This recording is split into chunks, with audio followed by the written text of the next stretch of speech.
8-year-old David woke up that Tuesday morning feeling something was wrong. The house was too quiet. Usually he would hear his mom making breakfast in the kitchen, the sound of coffee brewing, and his dad getting ready for work. His 15-year-old sister would be rushing around looking for her school books and complaining about having nothing to wear. But today there was nothing. Just silence. David sat up in his bed and listened carefully. Maybe they were all still sleeping? He looked. At his alarm clock, it was already 7:30. His mom always woke him up at 7:15 for school. She had never been late, not once. He got out of bed and walked to his parents' room. The door was open, and their bed was empty. The covers were pulled back like someone had gotten up in a hurry. His dad's work clothes were still hanging in the closet, which was strange because he always laid them out the night before. David went to his sister's room next. Her bed was also empty, but it looked like she had never come home the night before. Her backpack was missing, and her favorite jacket wasn't hanging on her chair like it usually was. Walking downstairs, David found something that made his stomach feel funny. The kitchen table was set for breakfast. 4 plates, 4 glasses, and 4 sets of silverware. His mom had started making pancakes. The mixing bowl was still on the counter with batter in it. 2 coffee cups sat on the kitchen island, half full and cold. It looked like his family had just disappeared in the middle of making breakfast. David checked every room in the house. He called out their names, but no one answered. He even looked in the basement and the garage. Their car was still in the driveway. His mom's purse was on the kitchen counter. His dad's wallet was on his nightstand upstairs. The 8-year-old boy started to panic. Where could everyone be? Why would they leave without taking their car or their money? And why would they leave him behind?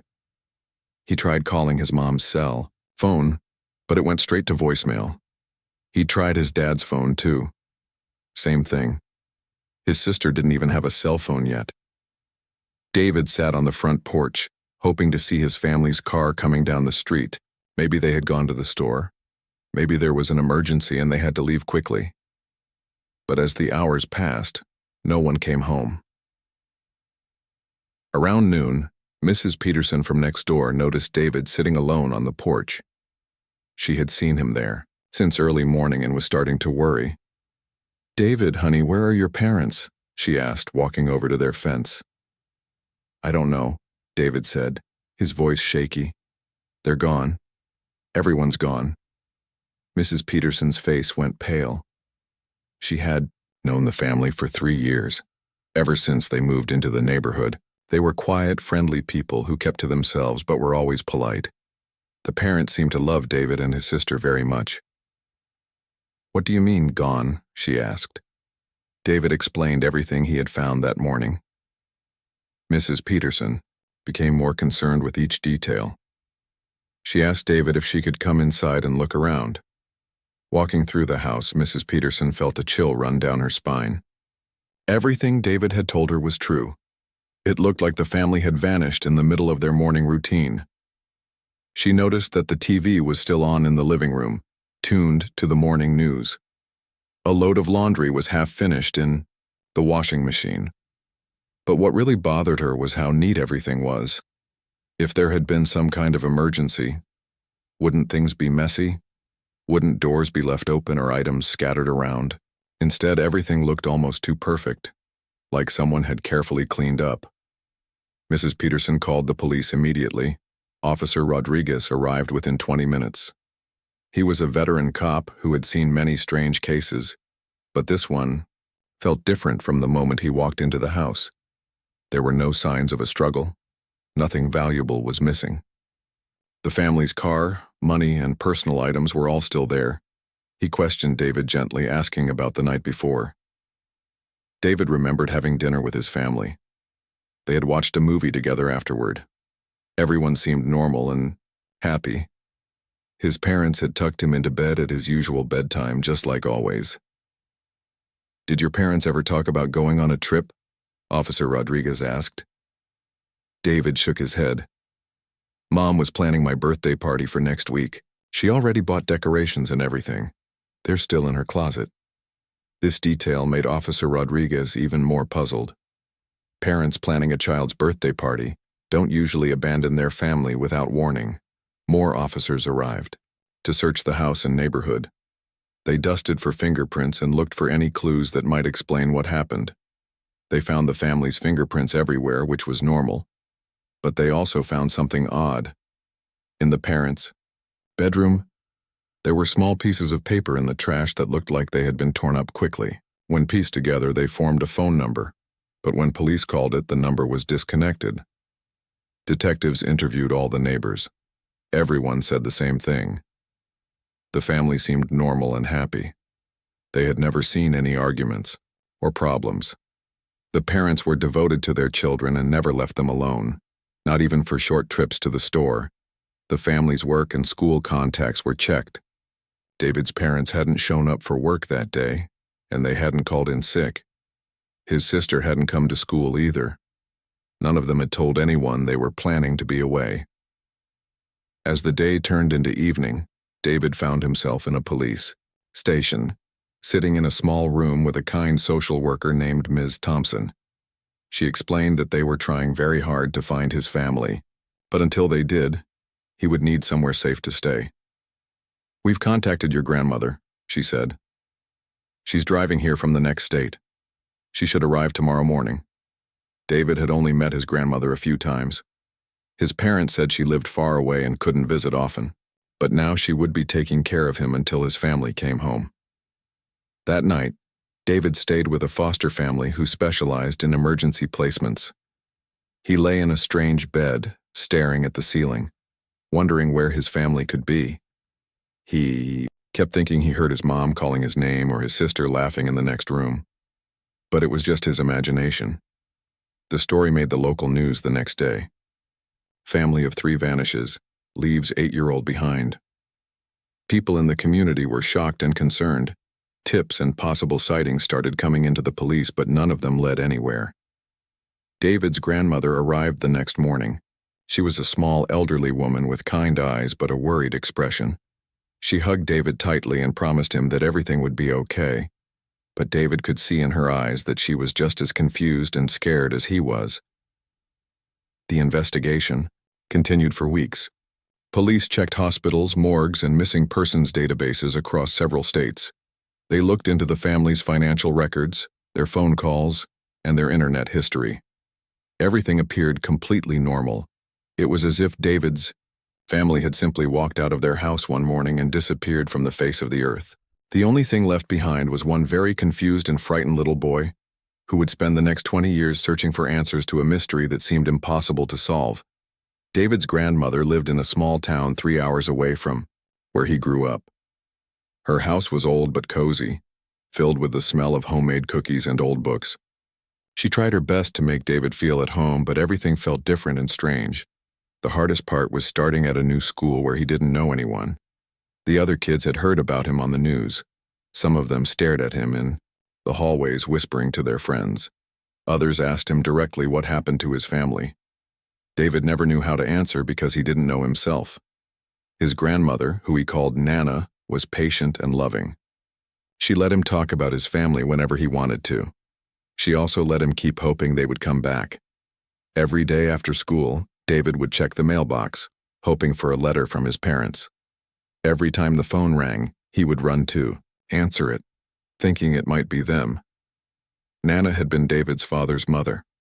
She told David stories about his dad when he was young, but she admitted she didn't know much about his family's life in recent years. They had only visited a few times, and the visits were always short. "Your father was always a bit secretive," she told David one evening as they sat on the front porch. "Even as a child, he kept things to himself. I never pushed him to share, more than he wanted to." As months passed, David became obsessed with the mystery. He started keeping a notebook where he wrote down everything he could remember about his family. What they liked to eat, where they went on weekends, things they said, people they talked about. He was afraid he might forget important details that could help find them. Detective Williams, the officer in charge of his family's case, visited David and his grandmother every few months. He always brought updates, but the updates were never good news, just more dead ends and false leads. "Someone called saying they saw your sister at a mall in California," Detective Williams would say. But when we checked the security cameras, it wasn't her. Or, we got a tip about your parents being seen at a gas station in Texas. We sent local police to investigate, but it led nowhere. Each false hope hurt David more than the last one, but he never stopped believing that his family was out there somewhere. By the time David turned 13, he had become a different kind of kid. While other teenagers were interested in sports and video games, David spent his free time reading about missing persons cases and police investigation techniques. His bedroom wall was covered with maps, newspaper clippings, and photos of his family. Nana worried about his obsession, but she understood it. "It's natural to want answers," she told him. "Just don't let it take over your whole life." But David couldn't help it. The mystery had become the center of his world. In high school, David excelled in his studies, especially in subjects that he thought might help him solve his family's disappearance. He took classes in psychology, forensic science, and journalism. His teachers noticed his unusual focus and determination. His English teacher, Mr. Patterson, encouraged David to channel his energy into writing. "You have a story to tell," he said. "Maybe writing about it will help you process what happened." David started writing articles for the school newspaper about missing persons cases. He interviewed local police officers and learned about investigation techniques. He also started a blog where he wrote about his family's case, hoping that someone, somewhere, might have information. The blog attracted attention from people all over the country who had experienced similar mysteries. David received emails from other families whose loved ones had vanished without explanation. Some of the stories were heartbreaking, but they also made David feel less alone. When David turned 18, he made a difficult decision. Instead of going to college right away, he wanted to spend a year focusing entirely on finding his family. Detective Williams had retired and the case had grown cold. David felt like he was the only one still actively searching. Nana was worried about this decision. "David, honey, you need to live your own life too. Your family wouldn't want you to put everything on hold for them." But David was determined. He had saved money from part-time jobs, and he planned to travel to places where there had been sightings of his family. He wanted to interview witnesses himself and look for clues that the police might have missed. His first trip was to a small town in Nevada, where someone claimed to have seen his father working at a gas station 2 years earlier. David spent a week there, showing his father's photo to everyone he met. He visited the gas station every day, talking to employees and customers, but no one recognized his father's picture. David made similar trips to Colorado, Arizona, and New Mexico. Each time he came home disappointed but not defeated. He kept detailed records of every trip, every conversation, and every lead he followed. During this time, David also started reaching out to private investigators. Most of them were expensive, and David couldn't afford their services. But one investigator, Mrs. Chen, took interest in his case. She had been following David's blog and was moved by his dedication. "I'll help you for free," she told him. "But only if you promise me that you'll also focus on building your own life. Your family's disappearance is a tragedy, but it doesn't have to define everything about your future." Mrs. Chen taught David professional investigation techniques. She showed him how to access public records, how to track financial information, and how to conduct effective interviews. Under her guidance, David's searching became more organized and systematic. But even with professional help, they couldn't find any solid leads. It was as if David's family had vanished completely, leaving no trace behind. By the time David turned 21, he had interviewed hundreds of people, traveled to dozens of cities, and followed up on countless tips. He had learned more about missing persons investigations than most police officers, but he was no closer to finding his family than he had been 13 years earlier. Nana encouraged David to start college, and he finally agreed. He chose to study journalism, thinking it would give him more tools to investigate his family's case. He also hoped that becoming a professional journalist might give him access to resources and contacts that could help his search. College was challenging for David because he had never learned how to make close friendships. He was always thinking about his family, always planning his next investigation. Other students found him intense and difficult to relate to, but David didn't mind being different. He had a mission that was more important to him than fitting in or having a normal college experience. During his junior year, David started working for the college newspaper. He wrote articles about cold cases and missing persons. His work caught the attention of a local newspaper editor who offered David an internship. "You have a unique perspective on these kinds of stories," the editor told him. "You understand what families go through when someone they love disappears." David's internship led to a job offer after graduation. He became a reporter, specializing in missing persons and cold cases. It was the perfect career for someone who had spent most of his life trying to solve an unsolvable mystery. But even as David built a successful career, he never stopped searching for his family.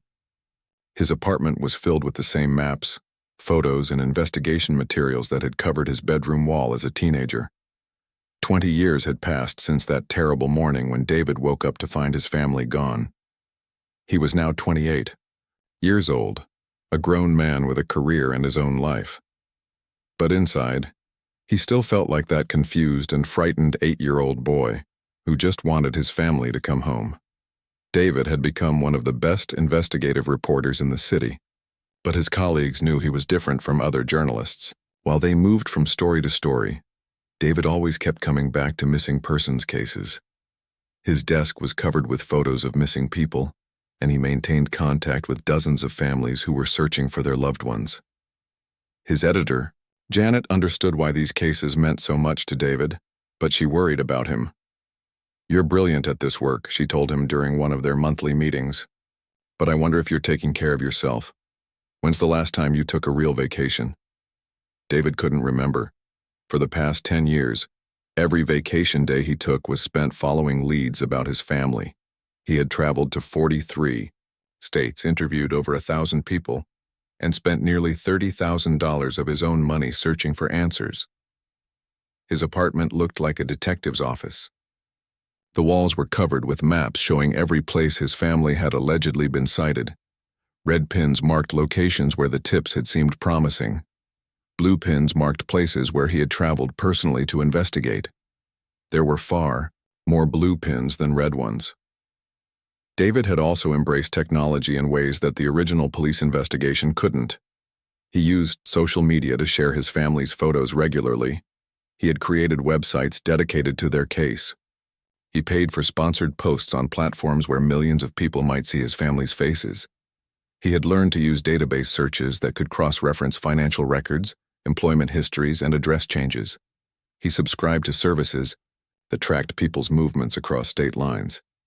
He had even hired computer specialists to enhance old photos and age progress pictures of what his family might look like now. Despite all this technology and effort, David felt like he was chasing shadows. Every few months he would get excited about a new lead, only to have it fall apart under investigation. 6 months earlier, he had received what seemed like his most promising lead in years. A woman in Oregon contacted him through his website, claiming she had worked with someone who looked exactly like his sister. The woman sent photos from her workplace, and David's heart had raced when he saw them. The woman in the photos did look remarkably similar to how his sister might appear now. David had immediately booked a flight to Oregon and spent 2 weeks there trying to track down this woman. He discovered she worked at a small accounting firm under the name Jennifer Morrison. David waited outside the office building every day, hoping to get a glimpse of her. When he finally saw her, David's heart sank.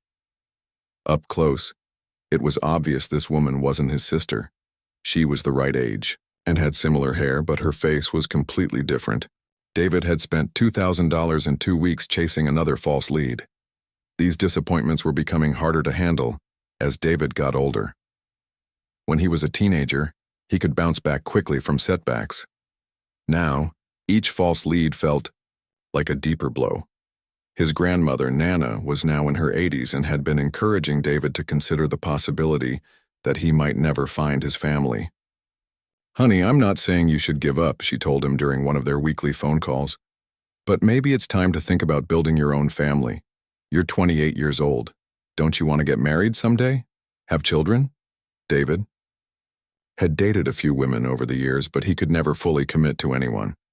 How could he plan a future with someone when such a huge piece of his past was missing? Every relationship eventually ended when the woman realized that David's search for his family came before everything else in his life. His most recent relationship had been with Lisa, a teacher he met while covering a story about a missing student. She was kind and understanding about his situation, but after 6 months of dating, she had given him an ultimatum. "I care about you, David," she had said, "but you're not really present in this relationship. Your mind is always somewhere else, always thinking about your family. I need someone who can be here with me, not someone who's living in the past." David had wanted to promise her that he could change, but he knew he couldn't. Until he found answers about his family, he would never be able to fully move forward. The 20th anniversary of his family's disappearance was approaching, and David had planned something special for it. He was going to publish a comprehensive article about the case in the newspaper where he worked. He had been writing it for months, including every detail he had discovered over the years. He hoped that the article might reach someone who had information but had never come forward. Sometimes people didn't realize the importance of what they knew until they saw it presented in a new way. David was putting the finishing touches on the article when something unexpected happened. It was a Friday evening, and he was working late at the office. Most of his colleagues had gone home hours earlier. His phone rang, and the caller ID showed an unknown number with an out-of-state area code. David almost didn't answer it. He received dozens of calls from people claiming to have information about his family, and most of them led nowhere. But something made him pick up the phone. "Is this David Chen?" asked a woman's voice. She sounded nervous and was speaking quietly, as if she was afraid someone might overhear her. "Yes, this is David. Who is this?" "My name is Patricia Williams. I used to be a social worker. I worked on your case 20 years ago." David's heart started beating faster. He grabbed a pen and notepad. "What can you tell me about my case?" "I can't talk on the phone," Patricia said. "It's not safe, but I have information you need to know. Information that was classified back then, but I think you deserve to know the truth." "What kind of information?" David asked, trying to keep his voice calm. "About why your family really disappeared. About who you really are." The line was quiet for a moment. David could hear Patricia breathing nervously on the other end. "I have documents," she continued. "Photos, records, things that explain everything. But I can't meet you in person. I've been afraid for 20 years that someone would find out I kept these files." "Then how can you get me this information?" David asked. "I'm going to mail it to you." "But David, once you receive this package, your life is going to change completely. Are you sure you want to know the truth?" David didn't hesitate. "I've been searching for the truth for 20 years. Yes, I want to know." "Okay. I'll send everything to your office address. You should receive it by Wednesday. But David, be careful. The truth is more complicated than you think, and there are people who might not want you to know it." Before David could ask more questions, Patricia hung up. David sat in his empty office, staring at the phone. After 20 years of dead ends and false hopes, could this really be the breakthrough he had been waiting for? Or was this just another cruel disappointment? He tried calling the number back, but it went straight to voicemail with a generic message. David couldn't concentrate on anything for the rest of the weekend. He kept thinking about Patricia's words, about who you really are. What did that mean? David knew who he was. He was David Chen, son of Robert and Linda Chen, brother of Ashley Chen. Or was he? For 20 years, David had never questioned his identity. He had focused all his energy on finding his missing family. But what if the real mystery wasn't where his family had gone, but who they really were in the first place? Wednesday couldn't come fast enough. The package arrived on Tuesday, a day earlier than Patricia had promised. David was at his office when the delivery person brought it to the reception desk. It was a thick manila envelope with no return address, postmarked from a city David had never heard of. His hands were shaking as he carried it back to his desk. After 20 years of searching, the answers to all his questions might be inside this envelope. David closed his office door and sat down, staring at the package for several minutes before opening it. Inside were dozens of documents, photographs, and official-looking papers. On top was a handwritten note from Patricia. "David, I'm sorry I kept this from you for so long. I was scared, but you deserve to know the truth. What you're about to read will change everything you believe about your life. Please be careful with this information. There are people who would be very upset if they knew I was sharing it with you." David set the note aside and picked up the first document. It was a birth certificate, but not the one he had always known. This birth certificate had his photo on it, but the name listed was David Martinez, not David Chen. The birth date was the same, but the parents' names were completely different: Miguel Martinez and Rosa Martinez. David's mind started racing. This had to be a mistake.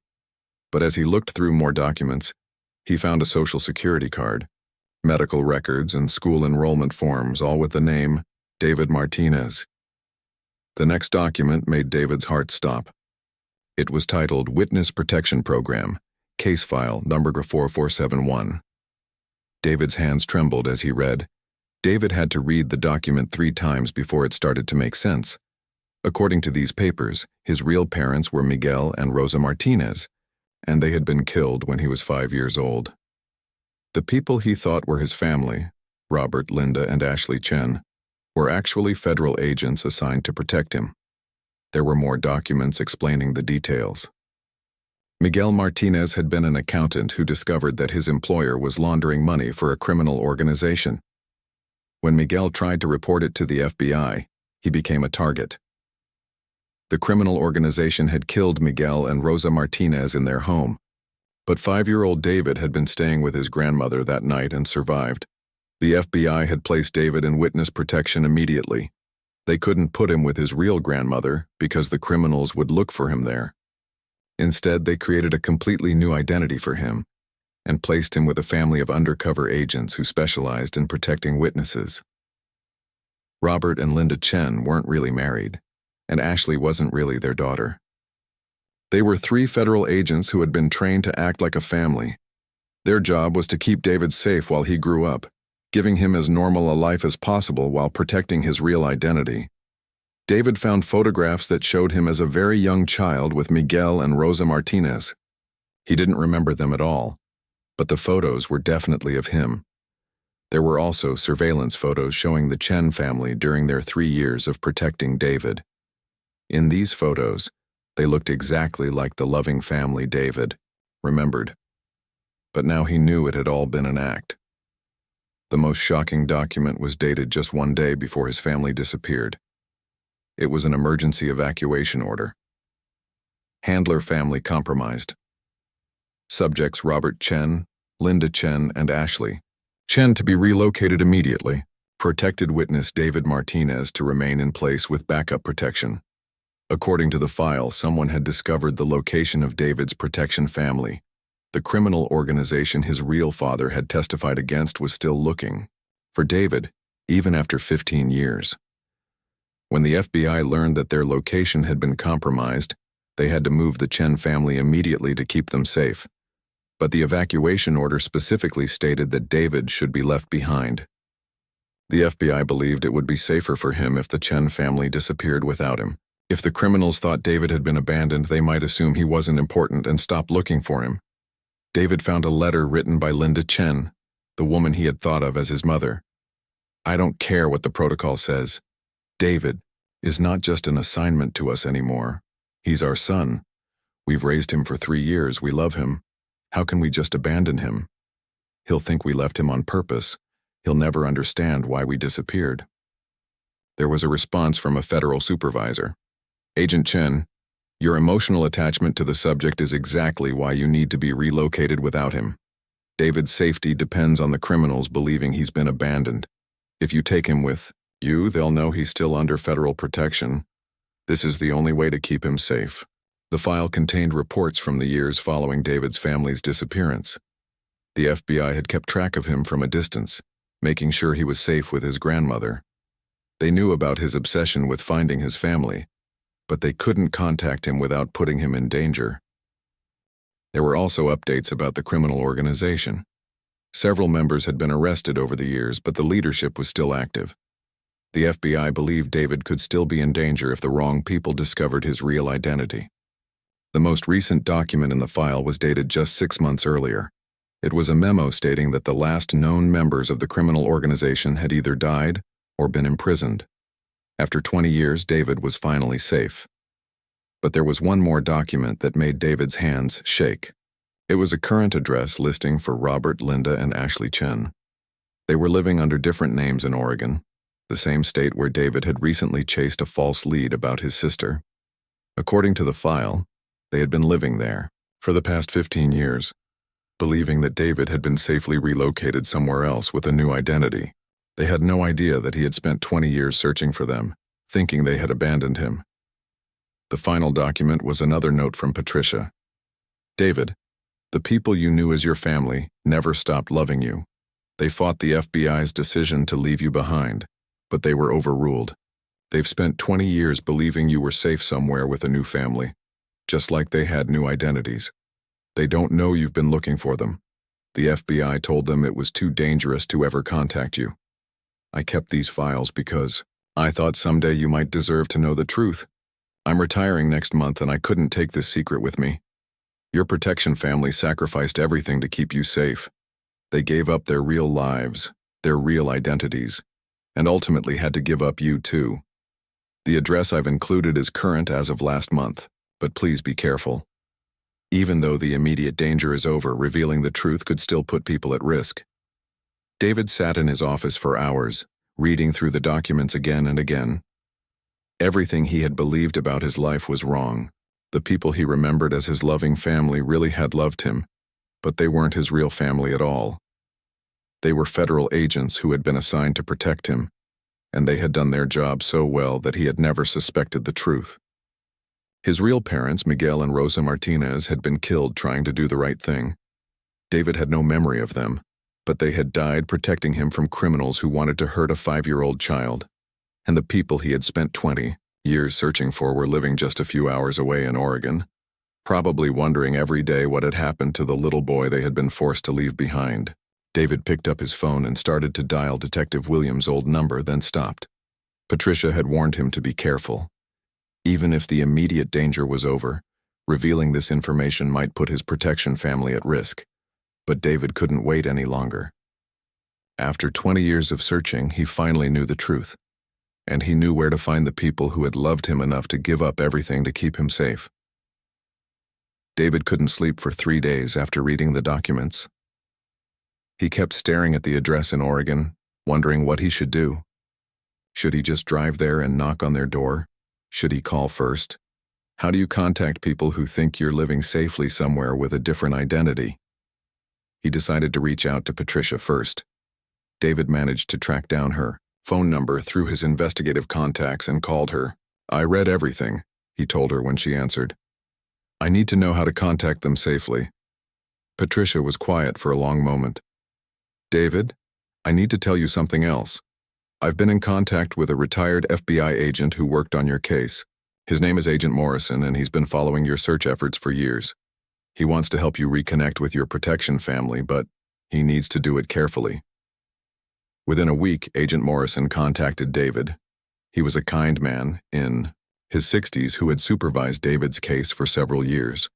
I've felt guilty about this situation for 20 years, Agent Morrison told David during their first phone call. We made the decision we thought was best for your safety, but we never considered the emotional cost. You and your protection family have all suffered because of our choices. Agent Morrison explained that he had been in periodic contact with Robert, Linda, and Ashley Chen over the years. They were living in Oregon under the names Michael Thompson, Susan Thompson, and Jessica Thompson. Robert worked as a high school teacher. Linda was a nurse, and Ashley was a graphic designer with 2 young children. They've never stopped thinking about you, Agent Morrison said. Susan, I mean, she still keeps your school photos in her wallet. They celebrate your birthday every year, wondering how you're doing and hoping you're happy. Agent Morrison arranged for David to meet with his protection family in a safe location. He rented a small conference room at a hotel in Portland, Oregon, and contacted each family member separately, to tell them the truth about David's situation. The reunion was scheduled for a Saturday afternoon. David drove to Oregon the night before, barely able to contain his emotions. He stayed in a hotel near the meeting location, staring at the ceiling all night, wondering what he would say to the people who had raised him for 3 years, and then vanished from his life. David arrived at the hotel conference room 30 minutes early. Agent Morrison was already there, looking nervous. "Are you ready for this?" he asked David. "I've been ready for 20 years, David replied. A few minutes later, there was a knock on the door. Agent Morrison opened it, and David's heart stopped. Standing in the doorway was the woman he had known as his mother, Linda Chen. She looked older, with gray hair and more wrinkles around her eyes, but David recognized her immediately. When she saw David, Linda's face went completely white. She put her hand over her mouth and started crying. "David," she whispered, "is it really you?" David stood up from his chair but couldn't find any words. Linda rushed across the room and hugged him tightly, sobbing into his shoulder. "I'm so sorry," she kept saying. "I'm so sorry we left you. I never wanted to leave you. You were my son, and I never wanted to leave you." A few minutes later, Robert, now Michael, arrived. David barely recognized him. He had lost most of his hair and gained significant weight, but when he saw David, his face lit up with joy and relief. "Look how tall you are," Robert said, tears streaming down his face. "You're all grown up. You're a man now." The hardest reunion was with Ashley, now Jessica. When she walked into the room, David saw that she looked almost exactly like the 15-year-old girl he remembered, just older. She had the same smile, the same way of moving her hands when she talked. "I used to dream about finding you," she told David through her tears. "I wondered if you remembered us, if you understood why we disappeared. I was so scared you thought we didn't love you anymore." For the first hour, everyone just cried and hugged and tried to process what was happening. Agent Morrison had to keep reminding them to keep their voices down, since they were still technically in witness protection. Gradually, they began to share their stories. David's protection family explained what had happened the night they disappeared. "We had about 2 hours to pack and leave," Linda explained. "The FBI came to our house at midnight and told us we were compromised. They said we had to leave immediately, and we couldn't take you with us. I begged them to let us bring you," Robert added. "Linda and I both refused to leave without you, but they said it was too dangerous. They said if the criminals saw us leave with you, they would know you were still being protected." Ashley, Jessica, had been the most heartbroken about leaving David behind. "I was only 15, but you felt like my real little brother," she said. "I had helped take care of you for 3 years. The FBI agents had to physically stop me from running back to get you." They explained how they had been relocated to Oregon with completely new identities. For the first few years, they had lived in constant fear that someone would discover who they really were. But gradually, they had built new lives. "We asked about you every year," Linda said. "The FBI told us you were safe and happy with a new family, but they wouldn't give us any details. They said it was too dangerous for everyone if we knew where you were." David then shared his story of the past 20 years. He told them about living with his grandmother, about his obsession with finding them, about the thousands of hours he had spent searching for clues. "You spent 20 years looking for us?" Ashley asked in amazement. "We thought you had forgotten about us and moved on with your new family." "I never had a new family," David said. "I lived with my grandmother, and I never stopped believing that someday I would find you."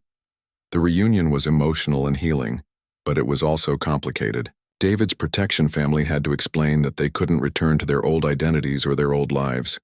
They were still Michael, Susan, and Jessica Thompson, and they always would be. "But we can have a relationship now," Linda said. "We can be a family again, just with different names and in a different place." Over the following months, David began rebuilding his relationship with his protection family. He visited them in Oregon regularly and got to know their new lives. He met Ashley's children, who were excited to have a new uncle. He attended family dinners and holiday celebrations, but the reunion also raised new questions for David. Now that he knew the truth about his identity, He wanted to learn about his biological parents, Miguel and Rosa Martinez. Agent Morrison helped him access files about his real family's case. David discovered that his biological parents had been loving, hard-working people who had tried to do the right thing and paid for it with their lives. He visited their graves in California and met some of his extended biological family, including cousins and an aunt who remembered him as a small child. Learning about his biological family gave David closure about his past, but his relationship with his protection family remained the most important thing in his life. They had raised him during his most formative years, and their love for him had been genuine, even if their identities had been fake. "You know what's funny?" Linda said to David during one of his visits to Oregon. "We were assigned to protect you and give you a normal childhood, but you ended up protecting us too. You gave us the experience of being a real family, even if it was only for 3 years." David finally understood that families aren't just created by blood or even by legal adoption. Sometimes they're created by love, sacrifice, and the commitment to protect each other, even when it costs everything. After 20 years of searching for answers, David had found something even more valuable than the truth. He had found his way back to the people who had loved him enough to give up their entire lives to keep him safe. And for the first time since he was 8 years old, David felt like he was truly home.